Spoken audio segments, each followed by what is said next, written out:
Assalamualaikum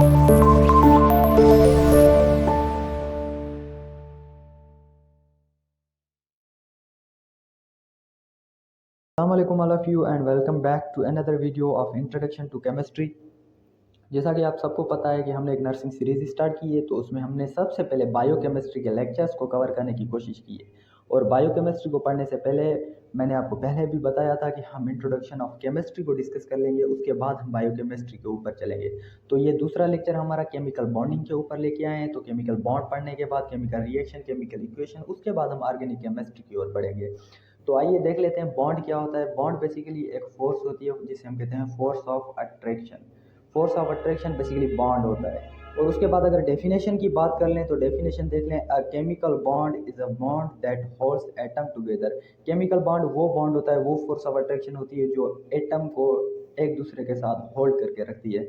अगर इसकी दूसरी डेफिनेशन देख लें तो वो भी कुछ इस तरीके से बनेगी कि it is the force that binds ions और मॉलिक्यूल्स। ये वो फोर्स होती है जो आयंस या मॉलिक्यूल को एक दूसरे के साथ कनेक्ट करके रखती है। Ion with ion and molecule with molecule, ion को आयन के साथ और मॉलिक्यूल को मॉलिक्यूल के साथ। तो अगर हम उसके बाद टाइप्स की बात कर लें तो आइए देखते हैं टाइप्स ऑफ केमिकल बॉन्ड। तो वैसे तो बहुत टाइप्स हैं, लेकिन हम यहाँ पे 3 मेजर डिस्कस करेंगे। सबसे पहले जो हमारे पास आ जाती है नंबर 1 आयोनिक बॉन्ड, इसके नाम से ज़ाहिर है बॉन्ड बिटवीन आयंस। उसके बाद दूसरे नंबर पर हमारे पास आ जाती है मेटालिक बॉन्ड, इसके भी नाम से ज़ाहिर है metallic bond means force of attraction between metals. उसके बाद हमारे पास आ जाती है थर्ड नंबर पर कोवेलेंट बॉन्ड। ये कोवेलेंट बॉन्ड बिटवीन मॉलिक्यूल के बनती है बॉन्ड, जिसे हम कहते हैं कोवेलेंट बॉन्ड। अब सबसे पहले हम आयोनिक बॉन्ड को डिस्कस करेंगे इन डिटेल, उसके बाद मेटालिक और कोवेलेंट बॉन्ड को।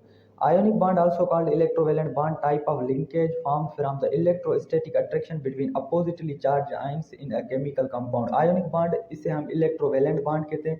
क्यों कहते हैं? क्योंकि ये अपोजिटली चार्ज जो आयन होते हैं, मेटल और नॉन मेटल, एक इलेक्ट्रॉन देने वाला और दूसरा लेने वाला, तो चार्ज का डिफरेंस आ जाएगा। टू अपोजिटली चार्ज के ऊपर जो फोर्स बनती है जिसे हम इलेक्ट्रोस्टैटिक फोर्स ऑफ अट्रैक्शन कहते हैं, उसी की वजह से इसका नाम पड़ जाता है इलेक्ट्रोवेलेंट बॉन्ड, जिसे हम आयोनिक बॉन्ड भी कहते हैं। तो अगर हम इन डिटेल बात कर लें तो यहाँ पे देख लें, such a bond forms when the valence outermost electron of one atom are transferred permanently to another atom. अब जब हम बात करेंगे वैलेंस इलेक्ट्रॉन की, तो एक एटम मतलब कि मेटल के आउटर मोस्ट या वैलेंस शेल से एक इलेक्ट्रॉन कंप्लीटली ट्रांसफर हो जाए नॉन मेटल के शेल में, तो उस बॉन्ड को हम कहेंगे, जो उन दरमियान बॉन्ड बनेगा उसे हम कहेंगे आयोनिक बॉन्ड। अब ये बनता है मेटल केटाइन और नॉन मेटल एनाइन के दरमियान। आपको पता है मेटल की टेंडेंसी ये होती है कि केटाइन वो हमेशा इलेक्ट्रॉन को लॉस करता है और केटाइन बन जाता है। नॉन मेटल की टेंडेंसी ये होती है कि वो इलेक्ट्रॉन को गेन करता है और वो बन जाता है एनाइन। ये दोनों आयन है, एक केटाइन दूसरा A9, positive and negative ion. उसके बाद अगर हम थोड़ा सा इसको एग्जांपल के साथ देख लें तो हमारे पास एक होता है मेटल, दूसरा हमारे पास होता है नॉन मेटल। मेटल और नॉन मेटल के दरमियान ये बॉन्ड बनता है जिसे हम आयोनिक बॉन्ड कहते हैं। अब मेटल की टेंडेंसी ये होती है कि ये हमेशा इलेक्ट्रॉन को लॉस करता है, मेटल ऑलवेज लॉस इलेक्ट्रॉन। तो अगर ये इलेक्ट्रॉन को लॉस करेगा तो जाहिर बात है एक प्रोटॉन बढ़ेगा, तो इसके ऊपर पॉजिटिव चार्ज आ जाएगी, पॉजिटिव आयन बन जाएगा जिसे हम कहते हैं केटाइन। अगर हम नॉन मेटल की बात कर लें तो ये इलेक्ट्रॉन को हमेशा गेन करता है। जब ये गेन इलेक्ट्रॉन को करेगा तो आप सबको पता है कि एक नेगेटिव चार्ज अराइज हो जाएगी एक्स्ट्रा, तो ये हमारे पास जो आयन बनेगा ये नेगेटिव आयन बनेगा जिसे हम कहते हैं एनाइन। उसके बाद फर्दर अगर हम डिस्कस कर लें इसके कुछ एग्जांपल की बात कर लें, जैसे कि हमारे पास आ जाता है सोडियम, हमारे पास सोडियम क्लोराइड आ जाता है। ये भी sodium metal, chlorine non metal, ये मेटल लॉस करेगा, नॉन मेटल गेन करेगा। दूसरा हमारे पास इसका एग्जांपल आ जाता है सोडियम ब्रोमाइड, ऐसे ही sodium metal, bromine non metal, तो मेटल लॉस करेगा, नॉन मेटल गेन करेगा।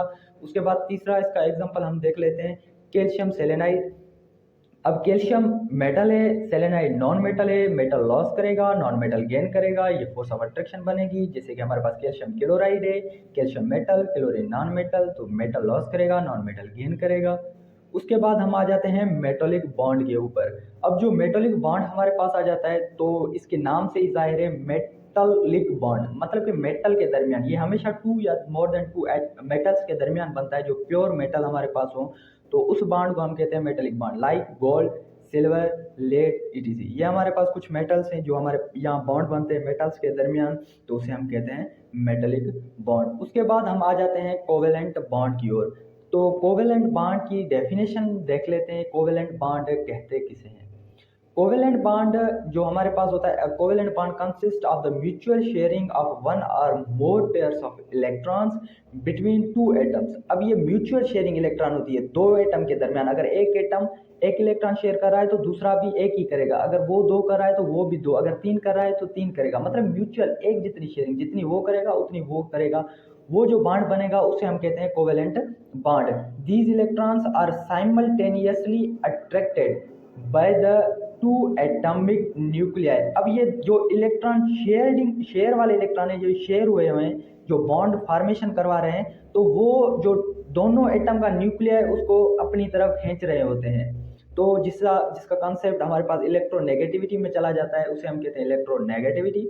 उसके बाद अगर कोवेलेंट बॉन्ड की टाइप्स देख लें तो इसकी तीन टाइप्स होती हैं अकॉर्डिंग टू बॉन्ड। एक होता है सिंगल कोवेलेंट बॉन्ड, अगर सिंगल इलेक्ट्रॉन की शेयरिंग है तो उसे हम कहेंगे सिंगल कोवेलेंट बॉन्ड। अगर दो इलेक्ट्रॉन की शेयरिंग है तो उसे कहेंगे हम डबल कोवेलेंट बॉन्ड। अगर तीन इलेक्ट्रॉन की शेयरिंग है तो उसे हम कहेंगे ट्रिपल कोवेलेंट बॉन्ड। यहाँ पे तीन इलेक्ट्रॉन शेयर हो रहे हैं in the formation of covalent bond, इसलिए इसे कहते हैं ट्रिपल कोवेलेंट। तो आइए on the basis of bond हम तीनों कोवेलेंट बॉन्ड डिस्कस करते हैं। सबसे पहले हम सिंगल कोवेलेंट बॉन्ड को देखेंगे। सिंगल कोवेलेंट बॉन्ड को अगर हम एक्सप्लेन थोड़ा सा कर लें तो सिंगल बॉन्ड बनता है हमारे पास a bond formed by the sharing of electrons between the atoms, each atom contributing one electrons for sharing. It is denoted by putting a short line between the two atoms like hydrogen chloride. अब ये bond दो atom के sharing के हिसाब से बनता है। दो एटम जब दो इलेक्ट्रॉन शेयर करेंगे, एक एटम एक इलेक्ट्रॉन, दूसरा एटम दूसरा इलेक्ट्रॉन शेयर करेगा, तो ये सिंगल कोवेलेंट बॉन्ड बनेगा। इसको डेनोट करते हैं हम सिंगल शॉर्ट लाइन से, जैसे हमारे पास हाइड्रोजन क्लोराइड। उसके बाद हम देखेंगे डबल कोवेलेंट बॉन्ड को। जो डबल कोवेलेंट बॉन्ड होता है, अगर इसको थोड़ा सा हम सिंगल कोवेलेंट बॉन्ड की तरह एक्सप्लेन करें तो डबल कोवेलेंट बॉन्ड क्या बनता है। A bond formed by sharing two pairs of electrons between two atoms, each atom contributing two electrons for sharing. It is represented by putting two short lines between the two atoms like oxygen। अब ये जो bond है ये भी दो atom के दरमियान ही बनता है, लेकिन चार इलेक्ट्रॉन की शेयरिंग हो रही होती है। हर एक एटम दो इलेक्ट्रॉन शेयर करता है। इसको हम डिनोट करते हैं टू शॉर्ट लाइन से, जैसे ऑक्सीजन और ऑक्सीजन, ये दोनों डबल कोवेलेंट बॉन्ड बनाते हैं। उसके बाद हम पढ़ेंगे ट्रिपल कोवेलेंट बॉन्ड को। A bond found by sharing of 6 electron between two atoms, each atom contributing 3 electrons for sharing. It is represented by putting 3 short lines between the two atoms like nitrogen. अब ये bond 6 electron की sharing होती है दो atom के दरमियान। हर एक atom 3-3 electron share करेगा, तभी तो इसे हम कहते हैं ट्रिपल कोवेलेंट बॉन्ड। इसको शॉर्ट 3 लाइन से डिनोट करते हैं, जैसे हमारे पास नाइट्रोजन बनता है। तो आई होप आपको समझ आ गया होगा।